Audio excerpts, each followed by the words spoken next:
நம்முடைய பிதாவாகிய கடவுளிடமிருந்தும் ஆண்டவராகிய இயேசு கிறிஸ்துவிடமிருந்தும் அனைவருக்கும் கிருபையும் சமாதானம் உண்டாவதாக. ஆமென்.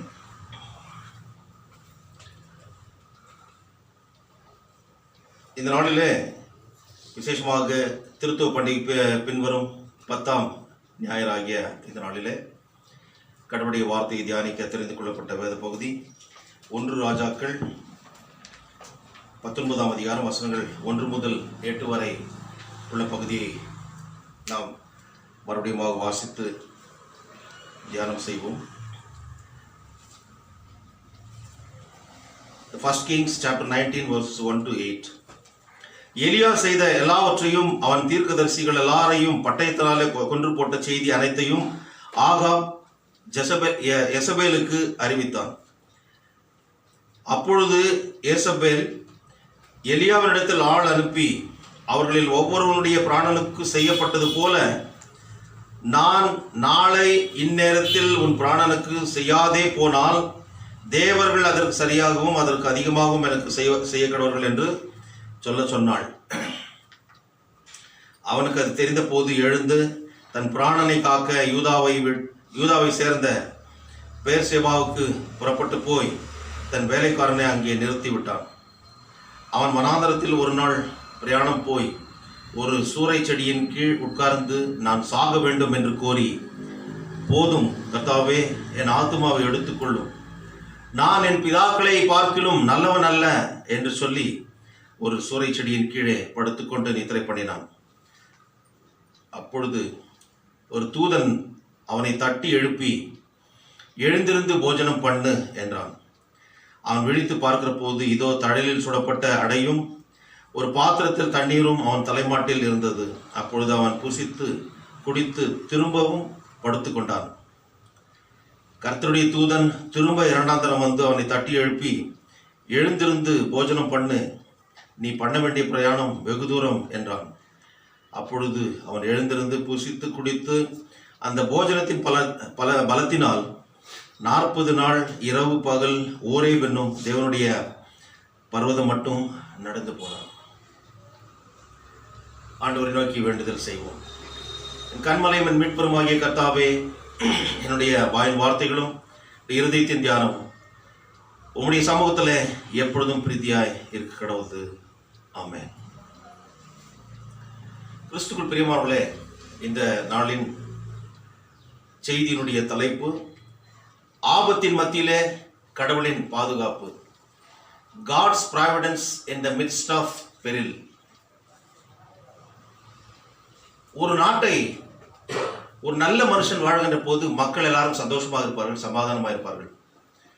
ஒரு கொடுங்கோலன் ஆட்சி செய்கின்ற போது அவனுடைய இஷ்டம் போல ஆட்சி நடைபெற வேண்டும் என்ற எண்ணம், அவனுக்கு கீழாக இருக்கின்ற அதிகாரிகள் செயல்பாடுகள் எல்லாம் மக்களை வேதனைப்படுத்துகின்ற போது அவர்கள் வேதனையோடு, கவலையோடு, கண்ணீரோடு, துக்கத்தோடு ஒரு நரகத்தில் வாழ்கின்றதை போல ஒரு அனுபவம் அவர்களுக்கு ஏற்படும்.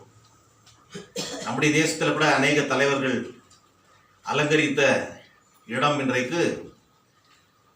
இன்றைய ஆட்சியாளர்களால் அலங்கரிக்கப்பட்டிருக்கிறது. ஆனால் வித்தியாசத்தை நாம் அறிகிறோம். எப்படி இருந்தது இப்படி இருக்கிறது என்று சொல்லி. ஆனால் எந்த ஒரு சூழ்நிலையும் மாற்றி அமைக்க கடவுளால் முடியும். நான் சொல்றது புரியுதுங்களா? எந்த சூழ்நிலையும் மாற்றி அமைக்க கடவுளால் முடியும். அவரால் முடியாதது எதுவும் இல்லை. அவர் நேற்றும் இன்றும் என்றும் மாறாத தெய்வம், சகல அதிகாரமும் உள்ள தெய்வம், சர்வ வல்லமை உள்ள தெய்வம். ஆகவே ஆபத்து என்று எல்லாருக்கும் வருகின்ற போது அந்த ஆபத்திற்கு காரணமானவர்களையும் கடவுள் விட மாட்டார். ஆபத்து காலத்தில் என்னை நோக்கி கூப்பிடு, நான் உன்னை விடுவிப்பேன், நீ என்னை மகிமைப்படுத்துவாய் என்று சொல்லி கடவுள் நம்மை பலப்படுத்துகிறார். கர்த்தர் மேல் உன் பாரத்தை வைத்து விடு, அவர் உன்னை ஆதரிப்பார் என்று சொல்லி கடவுளுடைய வசனம் சொல்கிறது. இந்த ஆபத்துகள், பிரச்சனைகள், கவலைகள், துக்கம், துயரம் எல்லாம் இந்த உலகத்தில் இருக்கின்றபடினாலே அதை தாங்க முடியாத படிக்கு என்னுடைய பிள்ளைகள் தவிக்க கூடாது என்று சொல்லி ஒரு கரிசனை. ஆகவே என் மேல வைத்து விடுங்கள் என்று சொல்லி கடவுள் சொல்லுகிறார். அப்பொழுது நமக்கு அந்த பாரம் இருக்காது. அந்த பாரத்தை அவர் சுமந்து கொள்கிறார். இது எல்லாம் நம்மில் வைத்திருக்கின்ற அந்த ஒரு கரிசனையால் ஏற்படுகின்ற ஒரு காரியம். கிறிஸ்துக்குள் பிரியமானவர்களே, எலியாவின் காலத்தில் ஒரு ராஜா அவர்களை ஆட்சி செய்து வந்தார். 19ஆம் அதிகாரம் 1ஆம் வசனத்தை பாருங்கள். எலியா செய்த எல்லாவற்றையும் அவன் தீர்க்கதரிசிகள் எல்லாரையும் பட்டயத்தாலே கொன்று போட்ட செய்தி அனைத்தையும் ஆகாப் யேசபேலுக்கு அறிவித்தான். ஒரு தீர்க்கதரிசி கடவுளுடைய வார்த்தையை சொல்லத்தான் முடியும். இவர் ஏன் கொன்று போட்டார் பட்டயத்தால் என்றால் அது ஒரு பெரிய சம்பவமே நமக்கு தெரியும். பாகால் தீர்க்கதரிசிகளுக்கும் எலியாவுக்கும் வருகின்ற அந்த ஒரு சவால், பாகால்களின் தேவர்கள் பெரியவர்களா, இஸ்ரவேலின் தேவன் பெரியவரா என்ற ஒரு கேள்வி எழுப்பப்படுகின்ற போது அந்த சவாலை ஏற்றுக்கொள்கிறார். ஒரே தனி மனுஷனாக அந்த பக்கம் அவர்களுக்கு 450 தீர்க்கதரிசிகள் இருக்கிறார்கள், பாகாலின் தீர்க்கதரிசிகள். அவர்களுக்கு அரசாங்கம் சப்போர்ட் செய்கிறது. எப்பேற்பட்ட அரசாங்கம்? ஆகாப் ராஜா, அவனுடைய மனைவி யேசபேல். ஆகாப் அதாவது இஸ்ரவேல் ராஜா, northern kingdom. So he was the king of northern kingdom, that is Israel. இஸ்ரவேலின் ராஜாவாக ஆகாப் இருக்கிறார். அவருடைய மனைவி ஜெசபேல். அவள் பக்கத்தில் இருக்கின்ற ஒரு நாடு டயர் தீரு, அந்த ஒரு ஜென்டைல் கண்ட்ரியில் அரசனாக இருக்கின்ற எத்பால் என்பவருடைய மகள். அவள் ஒரு இளவரசி. ஆனால் அவர்கள் இஸ்ரவேலை சார்ந்தவர்கள் அல்ல. அவளை திருமணம் செய்து கொள்கிறார். ஆனால் அதற்கு முன்பதாக பெரிய பெரிய ராஜாக்கள் அலங்கரித்த அந்த இடத்தை ஆகாப் அவன் பிடித்து கொண்டு அவன் 22 வருஷம் அவன் ஆட்சி செய்தான். அந்த காலத்தில் அவன் கடவுளுக்கு விரோதமாக நடந்தான் என்று சொல்லி நாம் பார்க்கிறோம். கிறிஸ்துக்குள் பிரியமானவர்களே, கடவுளுக்கு விரோதமாக அவன் நடந்து 1 ராஜாக்கள் 16:30 யார் படிங்க. அதே போல 1 ராஜாக்கள் 16:33 பக்கத்திலே இருப்பாங்க. அவன் நாட்களில் பெத்தேல் ஊரானாகிய எரிகோவை கட்டினான். கர்த்தர் நூனின் குமாரனாகிய யோசுவாவை கொண்டு சொல்லியிருந்த வார்த்தையின்படியே அவன் அதன் அஸ்திபாரத்தை போடுகிறது. அபிராம் என்னும் தன் மூத்த குமாரனையும் அதன் வாசல்களையும் வைக்கிற போது செகூப் என்னும் தன் இளைஞர் குமாரனையும் சாக கொடுத்தான். அடுத்து இன்னொரு 33. தனக்கு முன்னிருந்த எல்லாரை பார்க்கிலும் கர்த்தரின் பார்வைக்கு பொல்லாப்பானதை செய்தான். முதல்ல நீங்க படிச்சது கொஞ்சம் இது கரெக்ட். இது 30 கரெக்ட். உம்ரியின், அதாவது உம்ரி யாரு? ஆகாபுடைய தகப்பனார். அவனர் ஆட்சி காலத்துல கடவுளுக்கு பொல்லாப்பானதை செய்தான் என்று சொல்லி அங்க இருக்கிறது. அதாவது உம்ரியின் குமாரனாகிய ஆகாப் தனக்கு முன்னிருந்த எல்லாரை பார்க்கிலும் கர்த்தரின் பார்வைக்கு பொல்லாப்பானதை செய்தான். அதே போல மேல வசனம் பாருங்க, 25ஆம் வசனத்துல உம்ரி கர்த்தரின் பார்வைக்கு பொல்லாப்பானதை செய்து தனக்கு முன்னிருந்த எல்லாரை பார்க்கிலும் கீழாய் நடந்தான். சோ அவனுடைய மகன் தான் யாரு? ஆகாப் ராஜா. உம்ரி ராஜாவாக்குன்ற போது கடவுளுக்கு பொல்லாப்பான காரியத்தை செய்தான். இப்போ அவனுடைய மகனாக இருக்கின்ற ஆகாப் ராஜா, அவன் ராஜ்ய பாரத்திற்கு வந்த பிறகு அவனும் கடவுளுக்கு விரோதமாக பொல்லாப்பானதை செய்தான் என்று சொல்லி நாம் பார்க்கிறோம். அவன் செய்த பொல்லாப்பான காரியம் என்னன்னா, அவன் திருமணம் செய்து கொண்டது இன்னொருத்தி. அவள் இஸ்ரவேலை சேர்ந்தவள் கிடையாது, யூத பெண்மணி கிடையாது. தீரு நாட்டை சேர்ந்தவள் எத்பால் என்ற ஒரு ராஜாவுடைய மகள். 33ஆம் வசனம், ஆகாப் ஒரு விக்கிரகத்தோப்பையும் வைத்து இஸ்ரவேலின் தேவனாகிய கர்த்தருக்கு கோபம் உண்டாக்கும்படி தனக்கு முன்னிருந்த இஸ்ரவேலின் ராஜாக்கள் எல்லாம் செய்ததை பார்க்கலும் அதிகமாக செய்து வந்தான். அப்போ வேற எதுவும் சொல்ல வேண்டியதே இல்லை. கடவுளுக்கு கோபம் வர்ற மாதிரி என்னென்ன செய்யணுமோ அதெல்லாம் செய்தான். விக்கிரக தோப்பு வைத்திருந்தான்னா he erected altars for balls என்று சொல்லி இருக்கிறது. பாகால் என்றால் அது it is fertile garden, fertility god of Canaanites. கானானியர்களுடைய, அதாவது குழந்தை பாக்கியத்தை கொடுக்கின்ற ஒரு கடவுள் என்று சொல்லி, இது it's a god of nature என்று சொல்லி, இயற்கையின் கடவுள் என்று சொல்லி அவர்கள் அதனை வணங்குவார்கள். அந்த கடவுள்களை வணங்கி கொண்டிருந்த இந்த மக்களை அதிலே ஒருவளை இவன் திருமணம் செய்து கொண்டான். அவள் தான் எசபேல். இவனுடைய கையில ஆட்சி இருந்தாலும் இவனுடைய மனைவி தான் ஆட்டி படைத்தாள். அவள் ஊதுகிற மகடிக்கு இவன் ஆடணும், படம் எடுக்கணும். அது போன்ற ஒரு நிலைமையும் கோழையாக இருந்தான் என்று சொல்லி மிக தெளிவாக இந்த காரியத்தை வேதத்தில் போடப்பட்டிருக்கிறது. கிறிஸ்துக்குள் பிரியமானவர்களே, அங்கே கர்மேல் பர்வதத்தில் நடந்த அந்த சம்பவத்தை பார்த்த பிறகு அங்கு ஒரு பெரிய அந்த சவால் நடக்கிறது. அந்த சவாலில் கர்த்தரே தெய்வம் என்று சொல்லத்தக்கதாக எலியா ஜெயித்து விடுகிறார். அவர்கள் காலையிலிருந்து மதியானம் சாயங்காலம் வரைக்கும் அவங்க என்ன பண்றாங்க, கூப்பிடுறாங்க பாகாலின் தீர்க்கதரிசிகள். ஆனால் பாகாலின் தெய்வம் அதாவது பாகால் வந்து அவர்களை விடுவிக்கவில்லை. அதாவது அவருடைய அந்த பலிப்பிடத்தில் வைக்கப்பட்டிருந்த பொருட்களை அது எடுத்துக்கொள்ளவில்லை. அதாவது தீயினாலே அதனை எடுத்துக்கொள்ள வேண்டும், அது சுட்டெரிக்கப்பட வேண்டும்.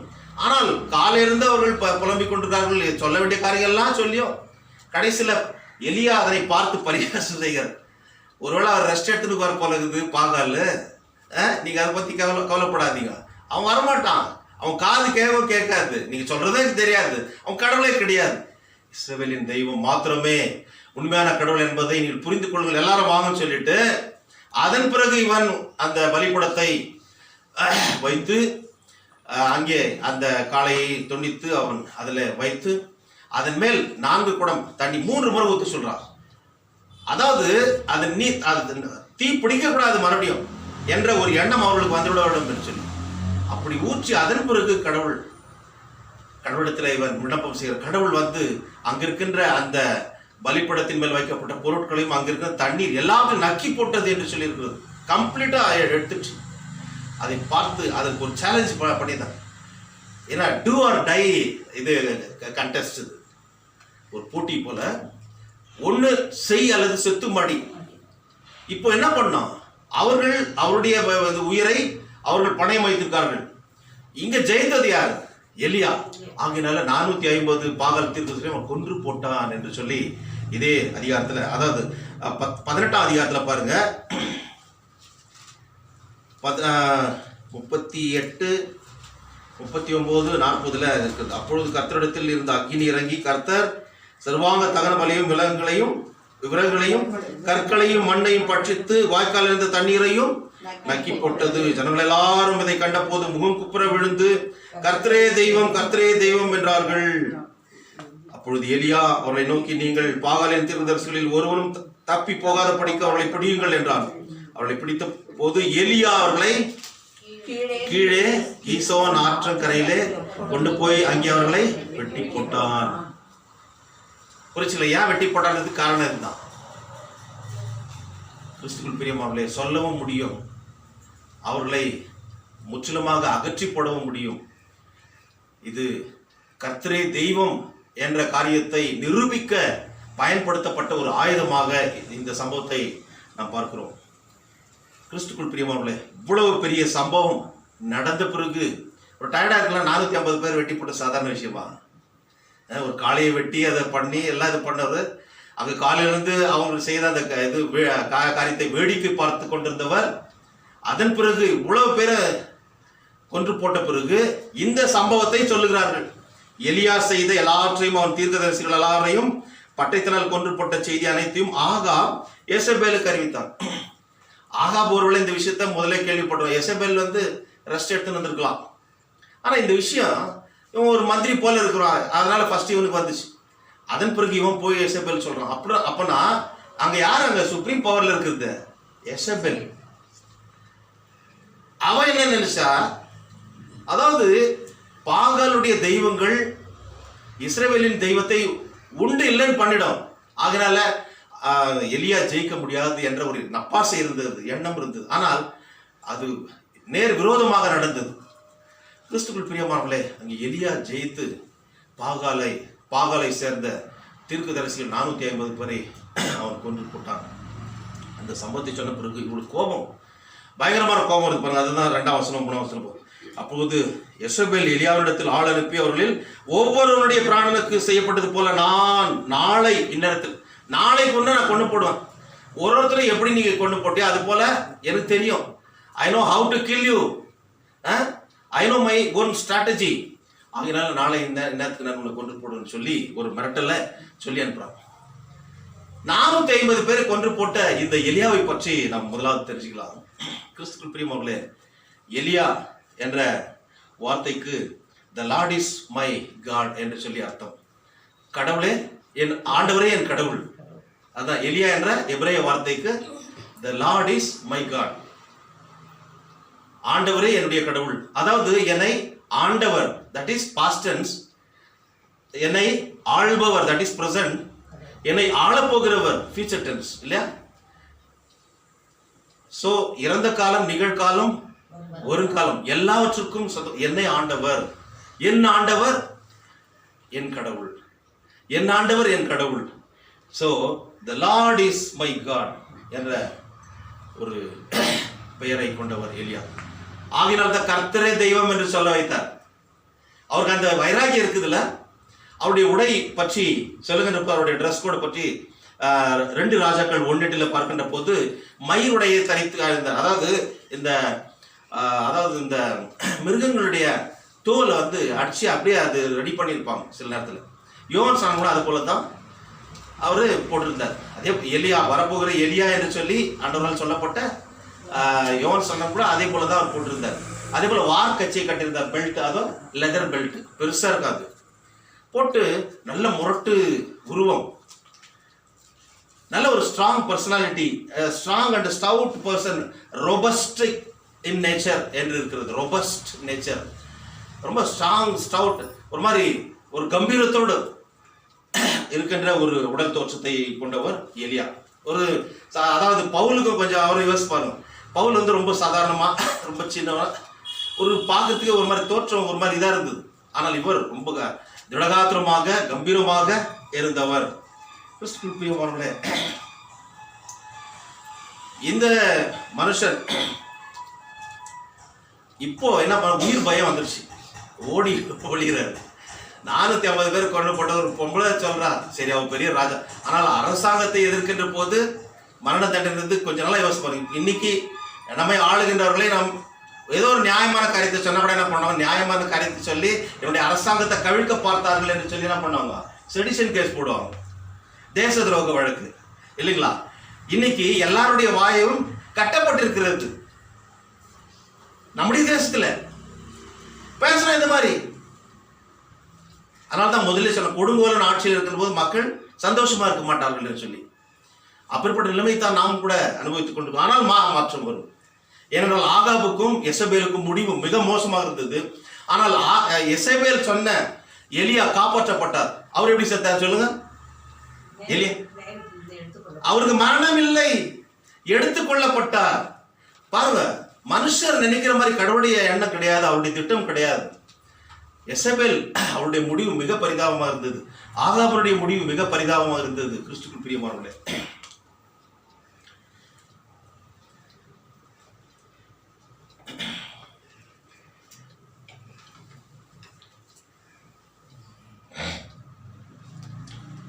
எலியா மேலே ஏன் இவர்களுக்கு இவ்வளோ கோபம் சொல்லும் போது, இவன் செய்த அந்த விக்கிரக தொகுப்பை பார்த்து ஒரு கரிசனை வந்தது, ஒரு வைராகி வந்தது. கடவுள் ஒருவரே என்பதை நிரூபிக்க பயன்படுத்தப்பட்ட பாத்திரம் தான் எலியா. ஆனால் இவன் ஆகாப் என்ன பண்ணா, இந்த எசபேல் அவ இன்னொருத்தி பாகல், அந்த பேர்லயே இருப்பார் எசபேல், அவருடைய தந்தை பேர் எத்பால், அந்த பால் என்ற பேர் அங்கேயே வந்துடுச்சு. ஸோ அவர்கள் அதுல ரொம்ப ஒட்டி உறவாடின ஒரு குடும்பம். ஆகவே அதை இங்கே இம்போஸ் பண்ணி புகுத்தி இவனையும் மாற்றினார்கள். சரி, மனைவியை கட்டிக்கொண்டு வரும்போது அன்பா தான் இருக்கும், அடிமையாடக்கூடாது. அடிமையாயிட்டான். அடிமை ஆனது மாத்திரம் இல்ல, அவர் சொல்ற காரியத்தை எல்லாம் நிறைவேற்றினார். அன்றைக்கு சமாரியா இஸ்ரவேலுடைய, அதாவது இஸ்ரேல் நாட்டினுடைய தலைநகராக இருந்தது. சமாரியாவில் அந்த கேபிட்டல் சிட்டியில பெரிய ஒரு அதாவது அந்த ஒரு ஆல்டர் அவன் ஏற்படுத்துறான். யாரும் விக்கிரக தோப்பை, ஏன்னா கேபிட்டல் சிட்டியில் எல்லாரும் அதனை வழங்க வேண்டும் சொல்லி ஜனங்களுக்கு எவ்வளோ வேதனை இருந்திருக்கும். யோசிப்பார், எல்லாரும் மாற்றப்பட வேண்டும் என்று சொல்லி அவன் அப்படிப்பட்ட ஒரு சட்டத்தை ஏற்படுத்தினான். ஆனால் கூட பாகாலுக்கு முழங்கால் படிடாத 7000 பேர் வைக்கப்பட்டிருக்கார்கள் என்று சொல்லி எலியாவுக்கு அவர் சொல்றாரு. இங்க இருக்கிற ஜனங்க யாரும் சரியில்லை சுவாமி. இவ்வளவு காரியத்தை செய்த அந்த தைரியசாலி என்ன சொல்றாரு, அதுக்கப்புறம் பாருங்க, இந்த இவங்க சொல்ற அந்த விஷயத்தை கேள்விப்பட்டு அவன் உயிர் தப்பிக்கிறதுக்காக என்ன பண்றான், அந்த பாருங்க இது 3ஆம் வசனத்துல யூதாவை சேர்ந்த பெர்ஷெபாக்கு போறான். 130 கிலோமீட்டர் தூரம் அது, ஒரே நாள் பிரயாணம். அந்த காலத்துல எப்படி போனாலும் தெரியல, ஒரு நாள் குதிரையில போயிருக்கலாம், கழுத மேல போயிருக்கலாம், எப்படி போனாலும் தெரியல, ஆனா டயர்டா இருக்கும் இல்லைங்களா. போயிட்டாரு. உயிர் பயம். யாரு தெய்வம் அச்சுத்தத்துல அந்த கொசு தொல்லை தாங்க முடியல மாதிரி ஆயிடுச்சு இல்லைங்களா.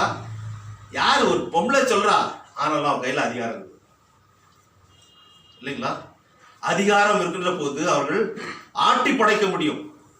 ஆனால் கூட எல்லா அதிகாரத்துக்கும் சொந்தக்காரர் ஆண்டு இருக்கார் என்பதை நன்றாக அறிந்தவர், பெரிய காரியங்களை செய்தவர், இந்த ராஜாவுக்கு முன்பாக போயிட்டு நீ செய்யற இந்த விக்கிரக தோப்பு அநியாயம், இது கடவுள் ஏற்றுக்க மாட்டாரு, ஆகையினால உன்னுடைய தேசம் பஞ்சத்தினால வாடும், மழை வராதுன்னு சொல்லி ஜெபம் பண்ணிட்டார். அதனால கோபம் வந்துடுச்சு. அதுதான் முக்கியமான கோபம். அடுத்து நீ செய்யற இந்த காரியத்தின் நிமித்தமா கடவுள் தண்டிப்பார். அவர் சொன்ன மழை வரல, 3 வருஷத்துக்கு மேல மழை வரல, பஞ்சம். உண்மையான தீர்க்கதரிசியாக இருந்து அவர் தன்னுடைய பணியை செய்தார். கிறிஸ்துவில் பிரியமானவர்களே, அடுத்து ஆனால் கூட இந்த அதாவது விசுவாசம் இல்லாமல் கடவுளுக்கு விசுவாசமாக இருந்து அவர் செய்ததுனால, உண்மையாய் ஊழியர் செய்ததுனால அவருக்கு என்னாச்சு, பிரச்சனை வர ஆரம்பித்தது. யாருக்கு எப்பேற்பட்டவங்களா இருந்தாலையும் அந்த பயம் இருக்குல்ல. கண்ணு காணாத இதுதான், இந்த வைரஸ் தான் கொரோனா. கொரோனாக்கு எல்லாருக்கும் பயப்படுறோம் இல்லையா. மாஸ்க் போடுறதுக்கு இப்போ நான் வரும்போது என்னுடைய மாஸ்க் உள்ளே டெஸ்ட் இருந்தாங்க, ஆம்பர்ஸ் உள்ளே போய் குளிச்சிருந்தான். அது எடுத்துன்னு வரதுக்கு சொன்னேன், எனக்கு ரொம்ப வேதனை ஆயிடுச்சு, டைம் ஆயிடுச்சு வர. அது இல்லை, நான் சரி என்னென்ன ஆகட்டும் பரவாயில்லன்னு சொல்லிட்டு பார்த்துட்டேன். ஆனால் அந்த ஒரு பயம் இருக்கு இல்லையா. சரி எல்லாம் எடுத்துட்டு இருக்கிறீங்க, தயவுசெய்து போடுங்க சார். அந்த சேஃப்டி ரொம்ப இம்பார்ட்டன்ட். அது போய் அங்கே பெர்ஷெபாக்கு 130 கிலோமீட்டர் தூரம் போயிட்டு அங்கே உட்காந்து ஒரு நாள் பிரயாணம் செய்து ஒரு சூறை செடியின் கீழ் உட்கார்ந்து நான் சாக வேண்டும் என்று கூறினான். கடவுள் கொடுத்த அந்த மேலான ஊழியத்தை அவன் I will withdraw from this responsibility, I will resign from my position என்ன சொல்கிறான். இப்போ நம்ம வேலை செய்யற இடத்துல நான் ரிசைன் பண்றேன்னா என்ன பண்ணுவாங்க, ஓகே அது ரெசிக்னேஷன் அப்படிதான் சொல்லுவோம். ஏன்னா இப்போ வேலை கிடைக்கிறது குதிரை கொம்புன்றாங்க. குதிரைக்கு கொம்பு இருக்குதா, ரொம்ப கஷ்டம். ஆகினால வேலை கிடைக்கிறதுனால சரி ரிசைன் பண்ணிடும். ஆண்டவர் கூட என்ன சொல்றார், ஆண்டவர் இவரை தெரிந்தெடுத்தது இவனுடைய பெற்றோர்களோ முற்பிதாக்களோ அவளை போல நான் இல்லை அப்படின்னு இவன் ஸ்டேட்மெண்ட் கொடுக்குறான் பாருங்க. கர்த்தாவே என் ஆத்துமாவை எடுத்துக்கொள்ளும், நான் என் பிதாக்களை பார்க்கிலும் நல்லவன் அல்ல என்று சொன்னான். சொல்லி அந்த ஒரு சூறை செடியின் கீழ் படுத்துக்கொண்டு நித்திரை பண்ணினான். எங்க அப்பாவை போல எங்க முற்பிதாக்களை போல நான் நல்லவன் கிடையாது, நீ நல்லவனா உன்னை தெரிந்து கொண்டார். நீ நல்லவன் எப்போ, நீ நல்லவன் இல்லை என்று எப்போ சொன்ன அப்ப நீ நல்லவன். கடவுளுக்கு தெரியுது எப்பவுமே. அதாவது நான் நல்லவன் சொல்லி யார் சொல்றானோ அவன் நல்லவன் இல்லைன்னு தெரியும். ஆனா இவன் நல்லவன் இல்லை என்று சொல்லுகிற காரணத்தினால அவன் தெரியுது. யார், கடவுளுக்கு.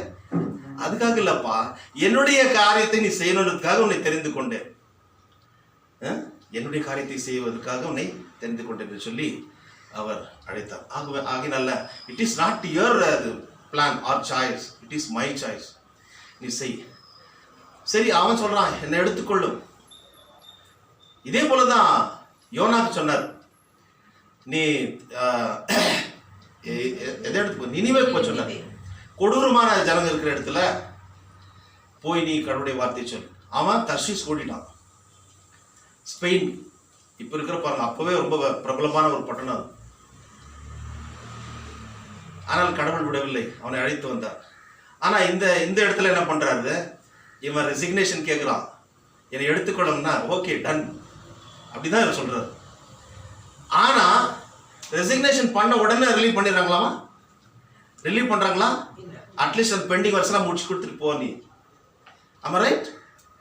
அதே போல தான் இங்கே சொல்லுகிறார். ஒரு தூதனை அனுப்புகிறார். அவன் போய் அங்கே படுத்துன்னு தூங்கிடுறான். ரெஸ்ட் எடுக்க வேண்டியது நேமத்து தானே. 130 கிலோமீட்டர் நடந்துக்கிறார். அது சாப்பிட முடியல, சாப்பாடு கூட இல்லை, படுத்துன்னு தூங்கிக்கிறாரு டயர்டுக்கு. என்ன எடுத்துக்க சாமி, போதும் இந்த உலகத்தில் வாழ்ந்தது, ரொம்ப நொந்து போயிட்டு நம்மளும் என்ன சொல்கிறோம், என்ன உலகத்தில் என்ன வாழுது, என்ன பிரயோஜனம், போதும் சாமி அப்படின்னு சொல்லி சொல்கிறோம். விரக்தியில் சொல்கிறோம் இல்லையா, வேதனைகளில். அதே போல தான் இவர் சொல்கிறார். ஆனால் ஆண்டவருடைய திட்டத்தை செய்ய அழைக்கப்பட்டவர். உன் கஷ்டத்தில் நான் இருக்கிறேன்ப்பா, நான் உன்னை விடுவிக்கிறேன், உன் ஆபத்தில் நான் துணையாக இருக்கிறேன்னு சொல்லி அவரை பலப்படுத்தினவர். எல்லா சூழ்நிலையிலும் 450 பேர் கூட பெரிய அரசாங்கத்தினுடைய துணையே இருக்குது, அவளை மிஞ்சி வென்று வரவில்லையா? ஏன் இவனுக்கு இந்த வேதனை? ஆகினால பார்த்தார் ஆண்டவர், I think he is too tired of his responsibility. அவன் வந்து let me relieve என்ற ஒரு எண்ணத்தோடு ஆண்டவர் என்ன சொல்றாரு, தூதனை அனுப்புகிறார். அவனை தட்டி எழுப்பி அவனுக்கு சாப்பிட்றதுக்கு கொடுக்குறாங்க. ஒரு அடையும் தண்ணீரும் அவனுடைய தலைமாட்டில் இருக்குது. அவன் என்ன பண்றான், அதை சாப்பிட்டு மறுபடியும் படுத்துக் கொள்கிறான். மறுபடியும் தூதன் விட்டிருப்பாரு இல்லை. அடுத்த வசனம் பாருங்க, 6ஆம் வசனம் 7ஆம் வசனம். இதோ தழையில் சுடப்பட்ட அடையும் ஒரு பாத்திரத்தில் தண்ணீரும் அவன் தலைமாட்டில் இருந்தது. அப்பொழுது அவன் புசித்து படித்து மறுபடியும் படுத்துக் கொண்டான்.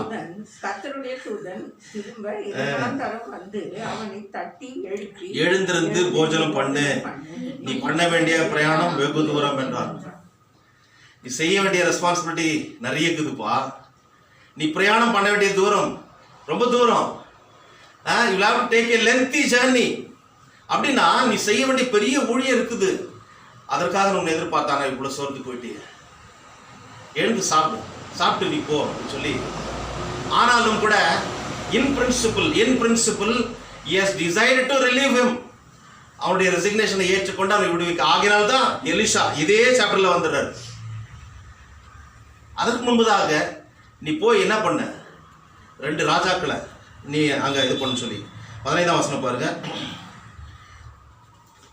அப்பொழுது கர்த்தர் அவனை பார்த்து, நீ தமஸ்குவின் வழியாய் வனாந்திரம் திரும்பி போய் ஆசிகேலை சீரியாவின் மேல் ராஜாவாக அபிஷேகம் பண்ணின்றாரு.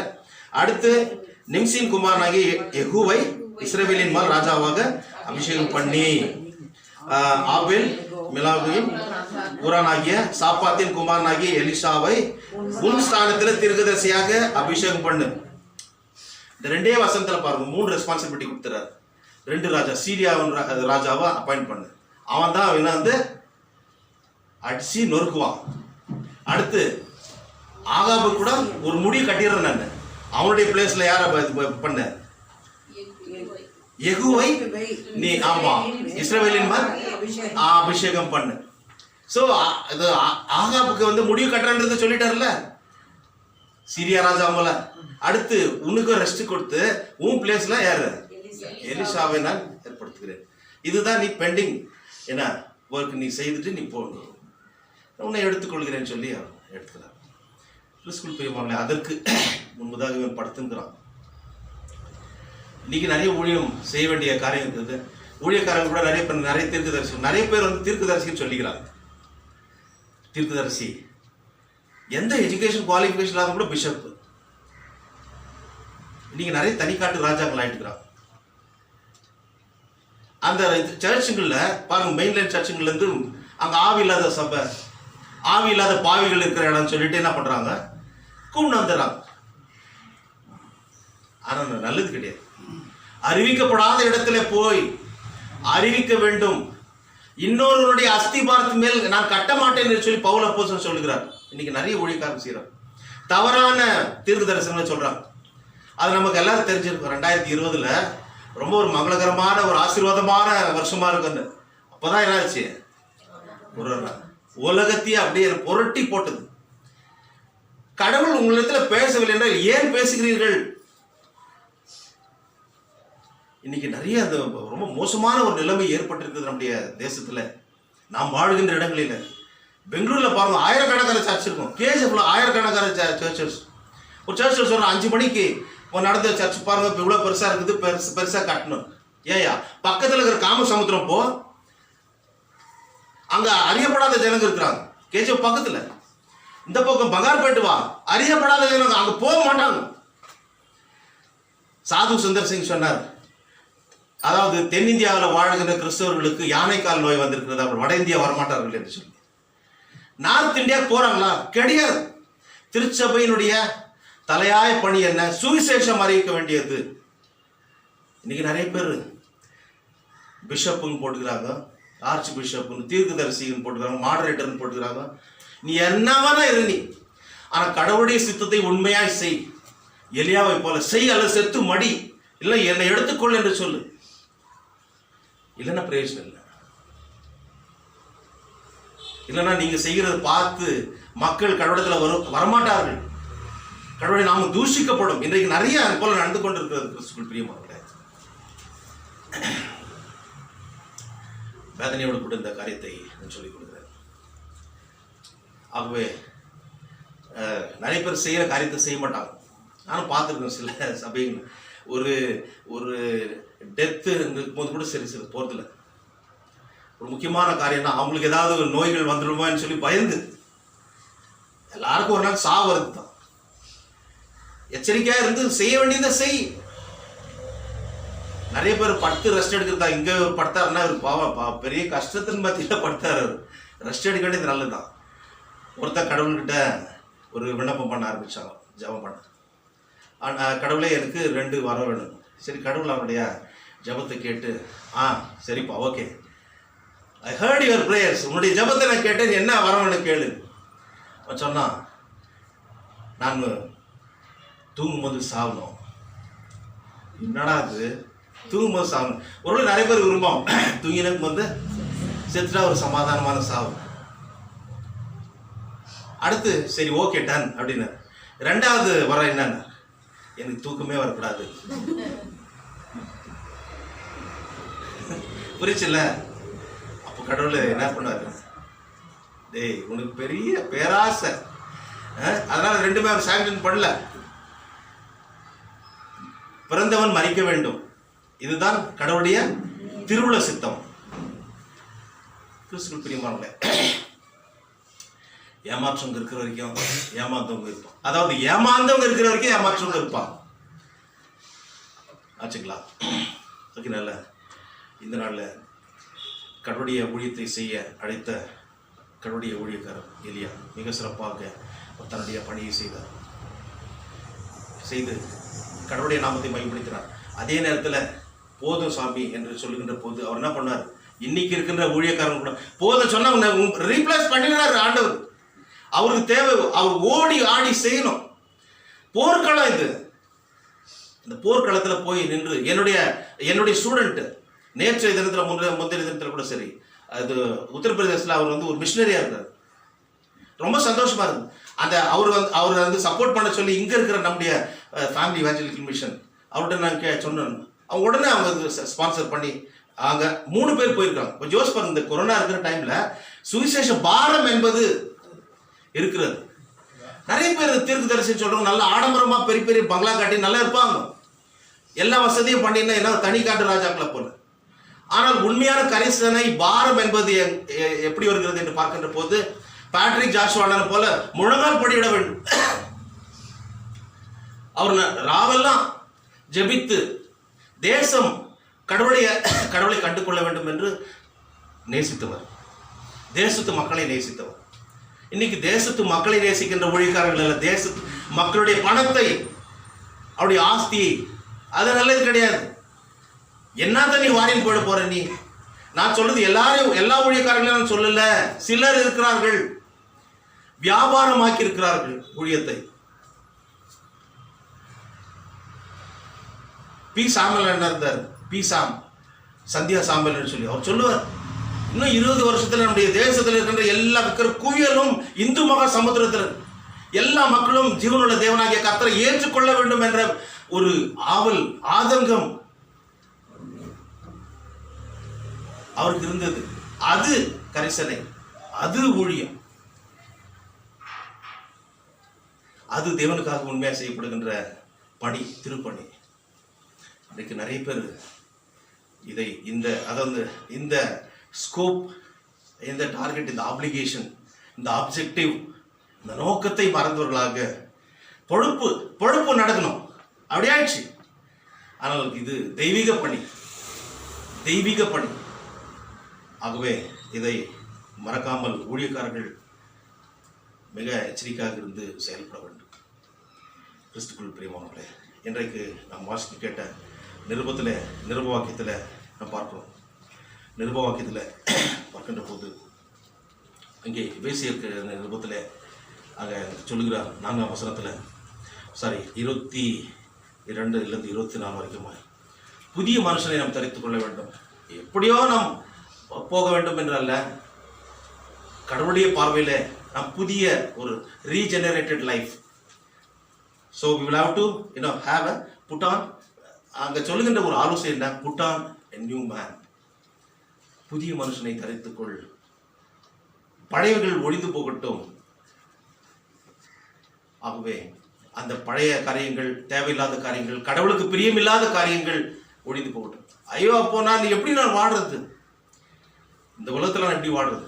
கடவுளை தேடு, கடவுளை நாடு, அவருடைய ஊழியத்தை செய், எல்லா காரியத்தையும் அவர் பார்த்துக் கொள்வார். இன்றைக்கு வாசி கேட்ட சங்கீதம் 34:4 பார்க்கின்றது, நான் கர்த்தரை தேடினேன், அவர் எனக்கு செவி கொடுத்து எல்லா பயத்துக்கும் நீங்கள் ஆக்கி விட்டார். எலியாவனுடைய பயத்தை கூட அவர் நீக்கி போட்டார் இல்லையா? அவனை பலப்படுத்துறாரா? தூங்கினுக்கு போது ரெஸ்ட் எடுத்துங்க, அவனை போயிட்டு எழுந்திருப்பா, தட்டி எழுப்பினான்னு சொல்லியிருக்குது தேவதூதன். தட்டி எழுப்பி சாப்பிட்டு சொன்னார். அவர் கரிசனை உள்ள, நம்மை போஷிக்கிறவர், நம்மை பலப்படுத்துகிறவர், நாம் செய்ய வேண்டிய காரியத்தை, நம்முடைய கடமையை நினைப்பூட்டுகிறவர். சும்மா கிறிஸ்தவங்களா ஒரு பக்த கோடிகளா இருந்த போதாது, நீங்கள் கடவுளுடைய சாட்சிகளாக ஆக வேண்டும், நீங்கள் எனக்கு சாட்சிகள் என்று சொன்னவர். அந்த சித்தத்தை, கடவுளுடைய சித்தத்தை செய்கின்ற ஒரு அவருடைய மக்களாக இந்த உலகத்தில் நாம் அழைக்கப்பட்டிருக்கோம். இன்றைக்கு வாசி கேட்ட சுவிசேஷ வாக்கியத்தில் யோவான் 6:35-51 பார்க்கின்ற போது 38ஆம் வசனம், என் சித்தத்தின்படி அல்ல, என்னை அனுப்பினருடைய சித்தத்தின்படி செய்யவே நான் வானத்திலிருந்து வந்தேன் சொல்றார். என்னுடைய சித்தத்தின்படி அல்ல. இன்றைக்கு ஊழியம் செய்யப்படுவது கடவுளுடைய சித்தத்தின்படி செய்ய வேண்டும். அதே போல நீங்கள் அழைக்கப்பட்டிருக்கிறீர்கள். நாங்கள் ஒரு ஆசாரியர்கள் என்றால் நீங்கள் எல்லாரும் யாரு? ராஜரீக ஆசாரிய கூட்டம். நீங்கள் you all Royal priesthood. So அதனால் நாங்கள் தான் செய்யணும் இல்லை, நீங்களும் செய்ய வேண்டும். Everyone has to do their responsibility. Everyone should be a witness to God. ஆகவே அந்த காரியத்தை நாம் செய்யாமல் போனால் கடவுளுக்கு கணக்கு கொடுக்க வேண்டியதாக இருக்கும். கடவுள் இங்கே எலியாவை அவனுடைய பொறுப்பிலிருந்து விடுவித்தார். ஆனாலும் கூட அவனை எடுத்துக்கொண்டார். அவன் மரணத்தையே பார்க்க முடியாத படிக்கு அவன் எடுத்துக்கொள்ளப்பட்டான். ஆமா, பெரிய ஒரு ஆசீர்வாதம் இல்லைங்களா? உயிர் பயந்து அவன் ஓடனான். ஆனா கடவுள் என்ன செய்தார்? எசபேலுடைய மரணம் மோசமாக இருந்தது, ஆகாமுடைய மரணம் மோசமா இருந்தது, அவனுக்கு அதாவது கடவுளுக்கு விரோதமாக எழும்பினவருடைய மரணம் எல்லாம் மோசமா இருந்தது. ஆனால் உயிருக்கு பயந்து ஓடின எலியாவை காப்பாற்றினார். என்னுடைய சித்தத்தின் பட உங்களுடைய சித்தத்தை செய்வது தான். ஆகினால்தான் என்னுடைய பிதாக்களை காட்டிலும் என்னுடைய தகப்பனை காட்டிலும் நான் பிரதானமான தன்னை தாழ்த்தி கொண்டார். ஆனாலும் கூட கடவுளுடைய திட்டம் என்னவோ அதை நிறைவேற்ற நாம் அழைக்கப்படுகிறோம். இந்த கொரோனா நிறைந்த உலகத்துல நாம் வாழ்ந்து கொண்டு தேர்ட் வேவ் வருது சொல்லியிருக்கிறார்கள். வந்து விட்டது என்றார்கள், வந்து கொண்டிருக்கிறது என்று சொன்னார். எப்படியாவது வரட்டும், வராம போட்டோம். வந்தாலே எங்க அப்பா இருப்பார், நம்மை பாதுகாத்துக் கொள்வார். எலியாவை பாதுகாத்துக் கொண்ட தெய்வம் உன்னையும் என்னையும் அவர் பாதுகாத்துக் கொள்வார். நம்முடைய கஷ்டங்களிலே அவர் துணையாக இருப்பார். நம்முடைய ஆபத்தில் அவர் அனுகூலமான துணையாக இருப்பார். ஆகவே கவலை இல்லாமல் அதற்காக மாஸ்க் எடுத்து போட்டுறாதீங்க, சோஷியல் டிஸ்டன்ஸ் மெயின்டைன் பண்ணாது விட்டுறாதீங்க. செய்ய வேண்டியதை நியாயமாக செய்யுங்கள். செய்வோம், என்னோட சேர்த்து அவருக்கு ஏற்ற ஒரு சாட்சியாய் வாழ அவருடைய பாதத்தில் நம்மை ஒப்பு கொடுத்து தொடர்ந்து இந்த உலகத்தில் வாழ நம்மை ஒப்பு கொடுப்போம். பரிசுத்தாவினர் தாமே நம்மை பலப்படுத்தி ஆசீர்வதித்து காப்பாராக. ஆமென். எல்லாத்துக்கும் மேலான தெய்வீக சமாதானம் நம்முடைய இருதயங்களும் சிந்தனைகளையும் கிறிஸ்து இயேசுக்குள்ளாக நம்மை பலப்படுத்தி காப்பாராக. ஆமென்.